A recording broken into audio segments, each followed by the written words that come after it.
How to add money to PayPal mobile app.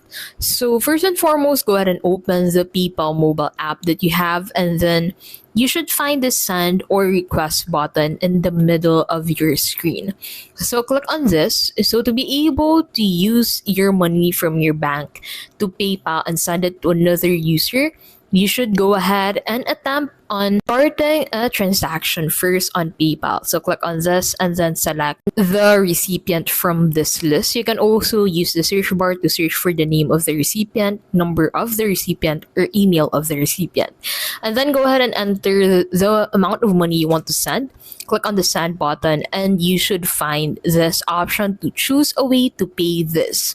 So you can go ahead and connect your bank or ATM account into your PayPal account to be able to fund this amount and send it to this specific user.